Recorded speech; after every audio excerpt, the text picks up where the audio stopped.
Okay, good day everyone. Ang topic natin today is about the types of the standard desirable for the comparison in the question document problems. So for our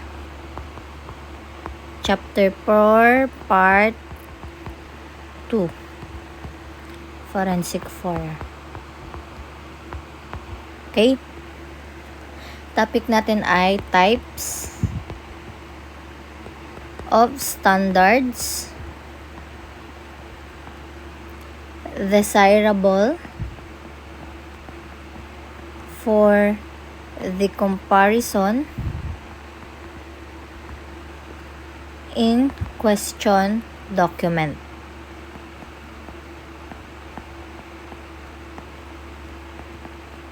O konting recap muna tayo, no? Bago tayo ulit mag-start, let's understand muna ano ba yung question document, Okay? So, pwede nyong sagutin sa sarili nyo base sa pagkakaintindi nyo sa mga last topic or lalo na nung chapter 1 natin.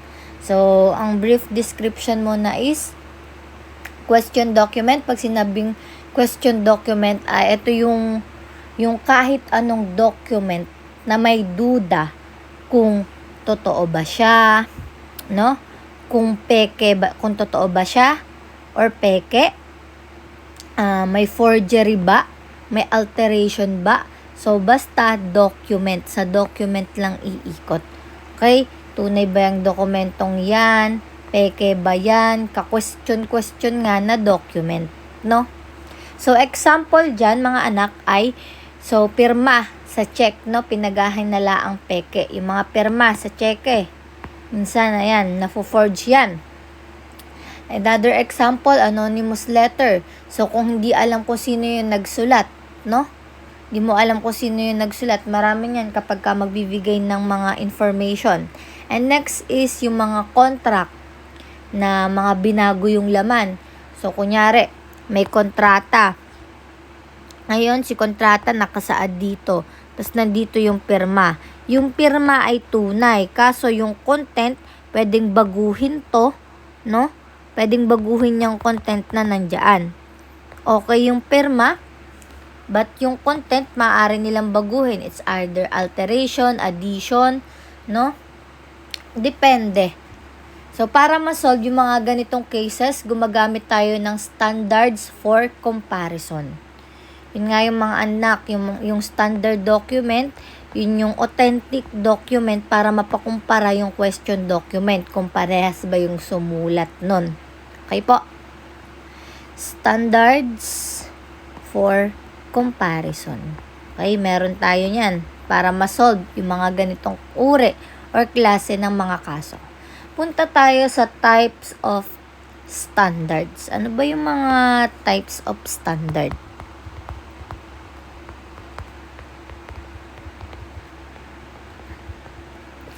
So, may dalawang main types ng question document problems at bawat isa ay may mga corresponding standard. Ang una na dyan ay ang signature comparison, no?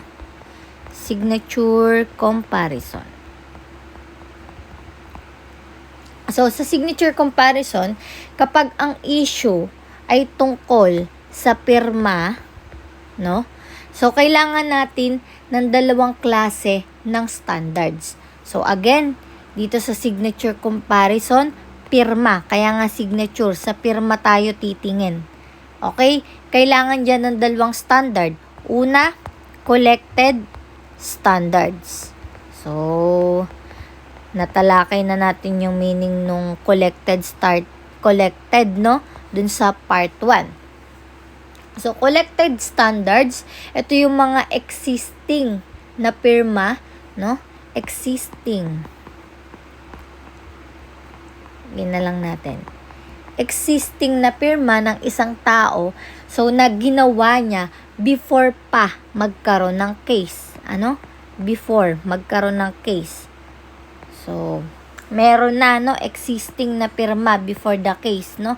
Meron na muna siyang mga naunang pirma bago mangyari yung isang kaso. For example, Bigyan na natin yung mga example dyan nung nakaraan, ano, yung mga signature sa ID, yung mga bank records, yung mga old documents na may maaaring may pirma ka. Yan, pwede yan.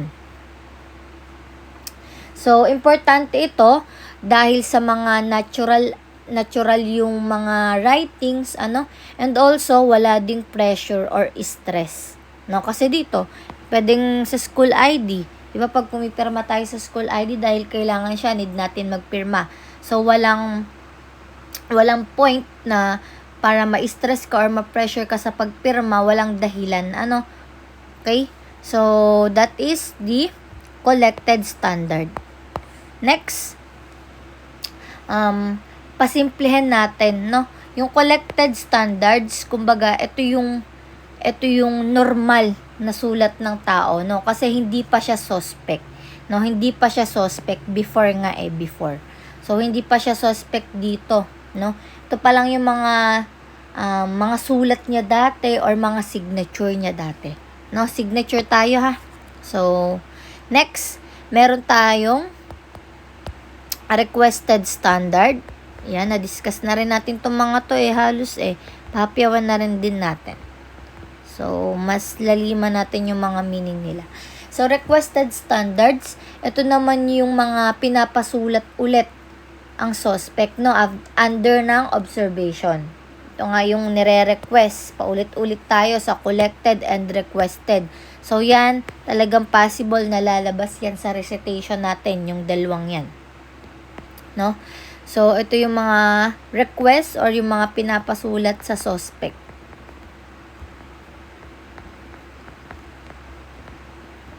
So, magandang maulit-ulit itong collected at requested na to. Lumabas na to sa chapter 4, part 1. Lumabas ulit sa chapter 4, part 2. Therefore, malaki yung chance na lalabas din to sa inyong finals and recitation. So, requested document, ano uli yung mga example niyan? No, yung mga pinapirma siya ng maraming beses. Okay? Pinapirma ng maraming beses kasi request or either controlled environment, no? Nako-control siya ng environment niya. Like, kunyari, nasa loob na siya ng investigating room. Syempre, yung mga investigator, they are requested, no? Na, gawin mo to. For example, paano ka mag-letter R? Magsulat ka ng R. So, therefore, doon, mako-compare na nila kung parehas din ba yung letter, yung spacing. Ano po? Bakit importante yung requested standard? So, importante ito para makikita kung kaya niyang i-copy or baguhin pa yung sulat niya. And makikita rin yung differences kapag nag-disguise siya. Kunyari, andito yung si collected standard, si standard. Nandito si signature comparison na requested standard, no? So, dito, kapag ka nalaman niya ng, sulat ko talaga yun. So, dahil ikaw yung suspect, pipilitin mo ding mabago, pipilitin mong i-disguise yung sulat mo, malalaman pa din po yun.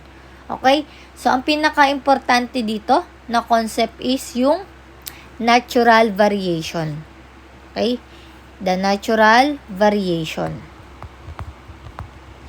Diyan po lahat tinitignan ang pirma ng isang tao. So, kahit iisang tao lamang po, kahit iisang tao, no, hindi pare-pareha yung pirma niyan. Bakit? Kasi minsan, mabilis yung pirma natin, no? Like for example, sa pagre-receive ng mga parcel, no, pinapapirma tayo dyan. Kunyari, wala yung magre-receive talaga. Kunyari, mga tita-tita mo. Tapos, ikaw lang yung receiver. Papapirmahin ka na. Siyempre, bibilisan mo yung pirma mo. Like, yung mga hindi gaya ng mga ordinaryong pirma mo talaga sa mga important document. So, minsan din, sa natural variation, medyo slow P, no?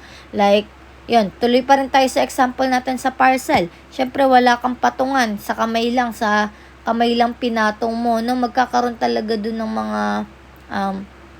mga gusot, no? And even yung pagka-slope ng pagsusulat mo.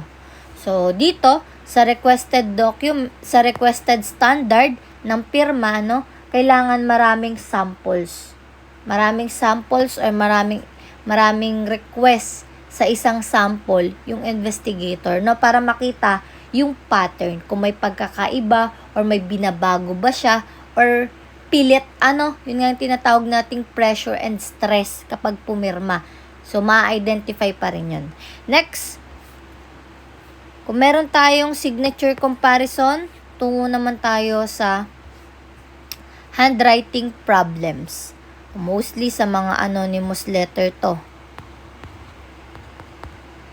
The handwriting problems.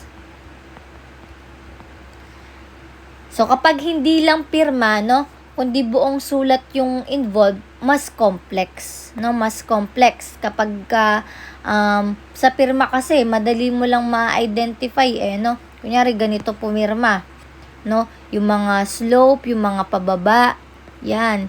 Bawat details niyan, no, pero kapag buong letter, no, for example yun, no, sobrang complex na kasi madami kang i-identify na bawat letter, line spacing, and even same lang din naman sa procedure ng signature, pero kasi ito, signature and yung mga character lang yung pag-aaralan mo.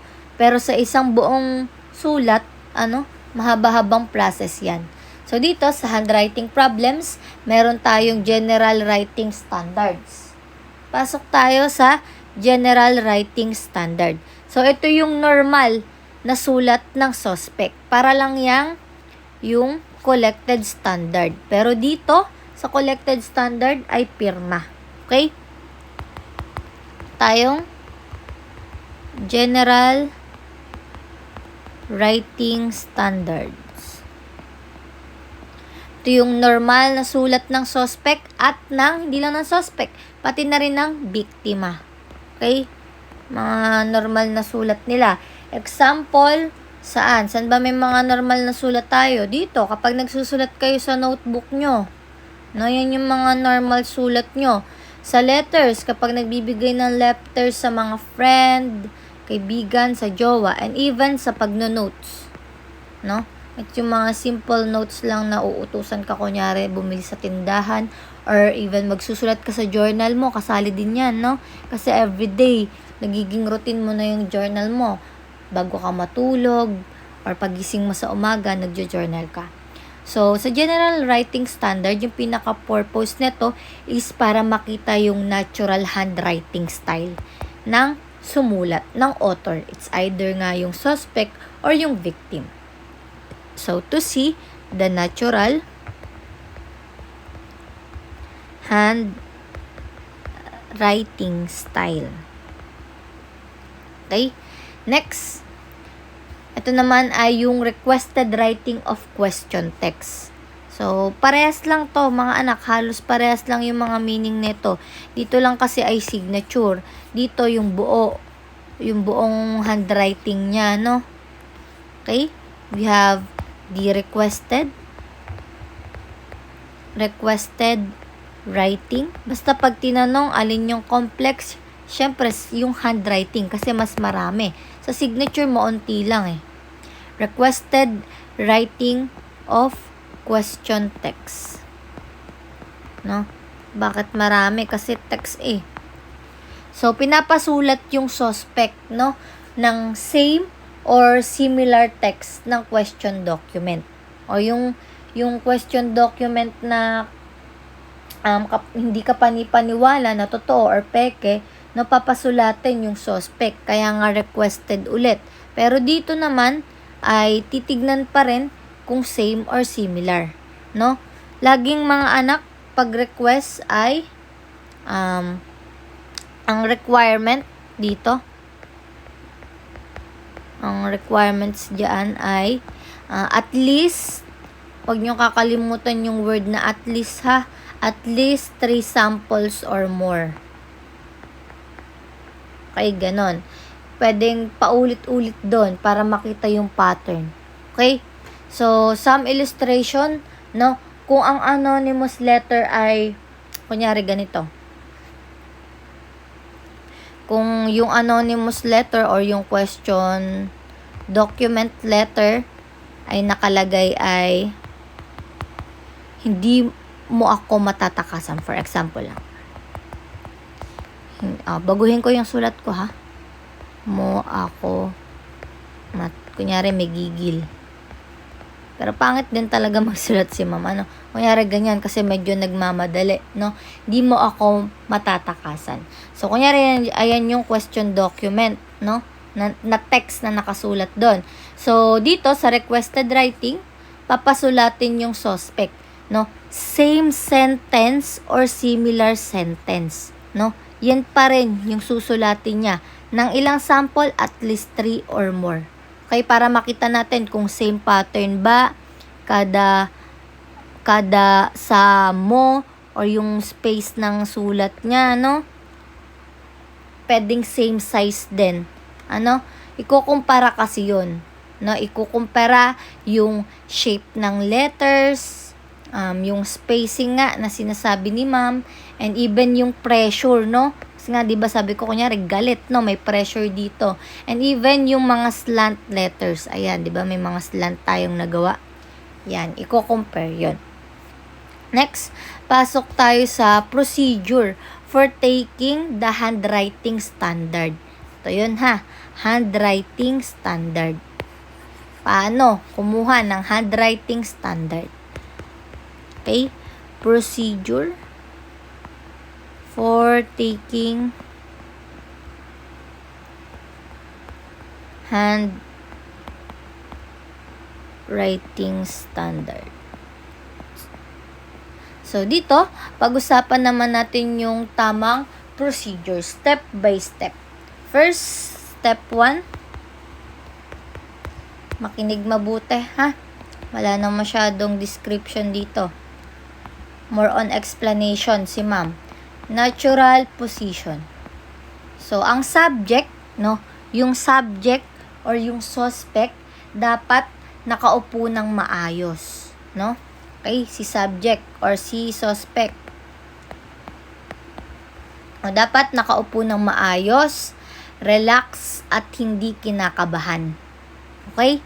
Tandaan yun ha. Dapat nakaupo ng maayos. No? Kasi syempre kapag i-interview mo yan, hindi naman pwedeng nakatayo. Magkakaroon niya ng it's either mag-panic attack, So, dapat nakaupo. Maging relax lang siya. Para pag tinanong siya, dun mo makikita yung mga signs. No, parang papasok din yun yung forensic 5, para makita mo yung signs kung nagsisinungaling or hindi. So, dito, natural position. Bakit importante to? No? So, kapag relax kasi yung tao, lumalabas yung natural handwriting niya. Okay? Tandaan niyo yung mga anak. Kapag relax yung tao, no? 'Di ba? Lumalabas yung natural handwriting niya. Therefore, kailangan niya talagang maupo ng maayos pag nagsulat ng it's either requested, no, na document or requested na signature. And dapat hindi rin kinakabahan. Huwag mo na rin dadagdagan ng mga words kasi ang request mo lang naman papasulatin siya. So therefore wala ka dapat na pananakot na gawin. Okay? Gawin mo lang yung pinapa-request mo as an investigator. Okay? Next, step 2. Step 2, similar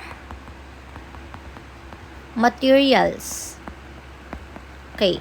Paano ma'am na similar materials? So, dapat pareho. Ano ang dapat pareho? Kung yung ginamit na standard document at yung requested na document na ipapagawa mo sa kanya, kung ano yung size ng paper, and kung ano yung ginamit na pangsulat, ano bang ginagamit pangsulat? Pen, pencil, no? And even yung ink. Dapat pag nanghingi ka ng requested document, hindi lang nakabase sa karakteristik na tinutukoy natin dito. Hindi lang nakabase sa karakteristik. Bagkus ay pati na rin yung mga ginamit dito sa question document, no? Pati yung ballpen din na ginamit. Bakit? Bakit po? Kasi iba yung sulat kapag ka ang ginamit mo dito, kunyari, ang ginamit dun sa question document, ang ginamit, pen, tapos ang gagamitin mo dito sa nirequest sa'yo, pencil, iba po yun, no? Maaaring pwede ring rough yung paper dito, tas dito smooth. Siyempre, may tendency talaga na mababago yung handwriting mo. Okay? Daan yan. Next, step 3. Step 3, never show the question document. So, as an investigator, hindi mo ipapakita yun kasi magkakaroon ng hesitation sa pagsusulat yung subject. It's either yun nga, i-disguise niya, babaguhin niya, para lang matukoy na hindi siya yung suspect. Okay? Never show the question document. So, huwag mong ipapakita yung original document. Yan nga, kasi nga, bakit? Para maiwasan natin yung pagkokopya, no? And imitation, yung paggagaya. Copying and imitation. Okay? So, kasi kapag nakita niya yan, it's either gagayahin niya, no? Edi, syempre, mas mahihirapan ka bilang investigator. And next, step 4, dictation method.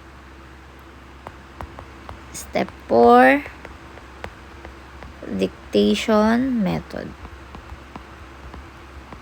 So, yung examiner ang magdidikta, no? Ang rules ay, syempre, walang tulong pagdating sa spelling, no? Walang tulong sa spelling. Wala ding suggestion pagdating sa format, no? Kung yung format niya ba, ay kunyari, ito yung paper, no? Kung dito lang siya sa gitna, nagsusulat, or sinakop niya lahat, no? Walang ganon. So, and even yung natural speed, hayaan mo lang siya magsulat sa oras na ganon, no? Walang time limit dapat. Okay? Kung mabilis talaga siya magsulat, no? Okay yun. Kung mabagal siya magsulat, okay din yun. Kasi at some point, dun sa mabilis na sulat at mabagal yung sulat, makikita pa rin yung mga detailed or bawat characteristic nung mga letters, shape, and even yung space, no? Para ma-compare sa question document. Okay? So, dapat din dito, ano yung mga dapat hindi din, no? Yun nga, yung dito, mga anak, ay dapat hayaan mo lang siya sa time, wag mo siyang i-pressure, no? So, dapat hindi siya yung mabilis magsulat dahil natataranta siya, at hindi rin siya mabagal dahil lang magmumukhang kinokopya niya. So, hayaan mo lang siya sa natural na sulat niya at sa natural na time kung ganun siya magsulat. Okay? Dahil yung pinaka-goal natin dito, mga anak, ay para makita yung natural writing behavior. Lagi yun yung pinaka-point. Natural writing behavior. So, next step is the collection and labeling. Wow, labeling. Sana all. Collection and labeling. Dito naman, no, after bawat sulat ng subject, nakukunin agad yan. Nakukunin agad yan ng investigator, lalagyan yan ng number, ng date, syempre, at pati na rin ng time. No, bakit importante yung time?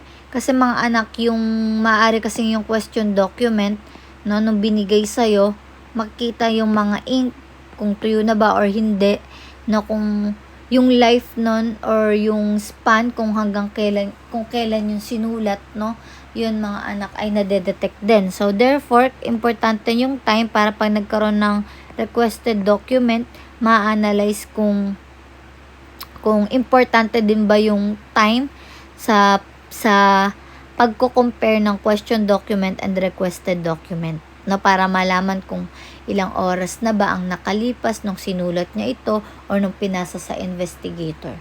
Okay? And also, huwag kakalimutan na papirmahan si subject. Okay? Signature ni subject. So, yung pinaka-purpose nito is syempre para organize, no? Para lang yung pag-handle ng evidence kasi ito ebidensya na din to, no? Organize and at the same time legal documentation, no? Sabi nga sa dapat, no, may tamang proseso lagi. Okay? Next is the evidence integrity. Ayun, yung pinaka-importante, no? Yung integridad na ebidensya na dapat ay hindi lang basta-basta pinapasa, no? Syempre may proper way pa din ng pagpasa, lalo na ito medyo maselan to kasi paper, ano? Yan. Next is the step 6, the observation. Step 6, observation. Dito, habang nagsusulat yung subject, syempre, ino-obserbahan siya ng investigator na pinipressure, bagkus tinitignan niya, syempre, kung may hesitation ba, yun, kung may disguise, binabago niya ba, or left-handed ba yan, or right-handed, ayun, ano yung mga example ng disguise writing, no? Kunyari, binabago yung mga sulat intentionally, kasi nga nalaman niya na, kaya to nagre-request para makita nun na kung ako nagsulat nun, babaguhin ko. So, pwede rin namang mabagal yung sulat at saka yung iba ay naka-slant na.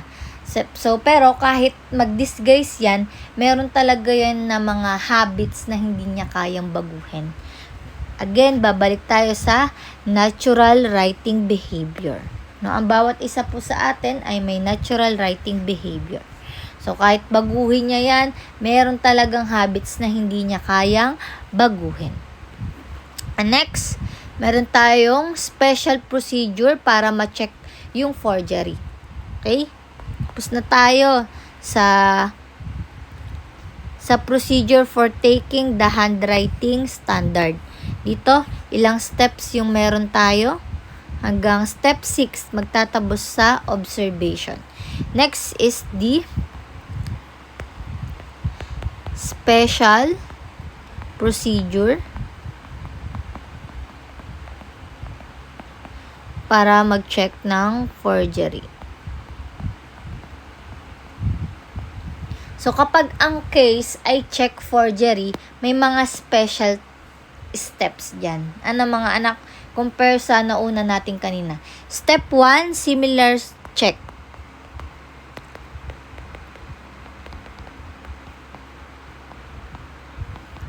So, bigyan mo yung subject ng check blanks na similar sa original na cheque. Okay? Similar checks. 'Di ba pag forgery, yung pirma, no? Pirma yung ginaya ng forgerer. Kaya nakapag-withdraw siya ng ganong pera. So, similar checks sa cheque, bibigyan mo siya ng kagaya ng cheque na pineke niya. Okay, for example yun, nameke siya ng cheque, no, at pinirmahan niya. Bigyan mo siya ng same cheque nun para makita natin. Siyempre, hindi lang yung sulat, siyempre yung reaction din, diba? Pero, in this, with regards to our subject, siyempre, para pag binigay mo yung cheque na yon, is alam niya na din, no, na inoobserbahan mo din yung kanyang sulat or yung kanyang pirma. No, kasi kahit dyan, may sulat pa rin dyan eh. Kasi kahit name masusulat or time or time ay date, importante date, no? Next, step 2 is dictate entries.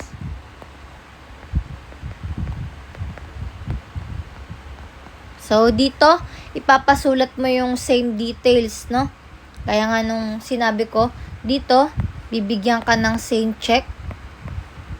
Kung ano yung check na pineke mo, magbibigay din sa'yo ng ganun, pero wala pang laman. Kasi ikaw yung magsusulat ng laman na yan.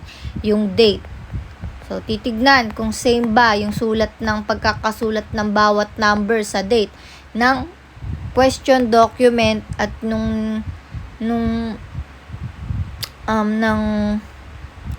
ito yung question document na original document na pineke mo at ito yung requested document na sinasabing, isulat mo yung mga information dito. Like, kunyari nga, yung date. Kasi dito, may date sa question document, papaulit mo yun, paparequest mo yun dito. So, titignan kung yung bawat number or letter ng month ay parehas or hindi. And next, payee. Kung magkano. And, or amount. Ayan, amount. Sino yung, din doon, yung tao. At magkano. And the signature. Yan, yung sinabi ko kanina. Signature and other details. Okay, lagay na lang natin yan. Baka may iba pang detalye. Kasi minsan yung amount ay kinakailangan, kunyari ay 1 million. Ini-spell pa din yung word na million. No, ayun. So, mga example nyan ay, kunyari, date ay March 10. Sino yung payee? Kunyari ay si Jane Doe. No? And amount of, kunyari, 5,000. Ayan. So, yan dapat yung ipasulat sa kanya. And step 3, so, meron tayong no help policy. Kasi yan lang naman yung isusulat mo eh. Kailangan mo pang humingi ng tulong. So, dapat walang tulong, walang suggestion. Bakit po? Kasi gusto natin makita ang alin ulit, yung natural writing pattern. Okay, dyan po iikot lahat. Natural writing pattern. Kasi kahit pirma ay merong natural na writing pattern. So, kunyari, another example tayo, no? May tatanggap na anonymous letter ang isang tao. So, yung steps na gagawin nyo is kumuha ng writing samples ng suspect. So, pangalawa, pinasulat siya ng similar text. So, kailangan, bilang investigator, so kinukumpara niya yung letter formation, yung spacing, yung style, yung pressure, So, dito, para malaman kung siya yung author or yung writer o hindi. So, yun lang naman mga anak, ating topic for today. So, in conclusion, to summarize, meron ulit tayong dalawang main problem. The signature, the signature and the handwriting. So, dito sa signature and handwriting, meron tayong tinatawag na collected and requested. And dito naman, meron tayong mga tamang procedure, itong mga steps na to, sa procedure for taking handwriting standards and special procedure sa mga cheque, no? Importante yung mga procedure para accurate and reliable, no? And magiging valid yung findings or yung conclusion ng isang investigator. Okay? So, that's the end of my lecture today. So, thank you for listening. So, kung may question pa kayo, i-PM lang si ma'am and tomorrow is your activity. Okay? Thank you.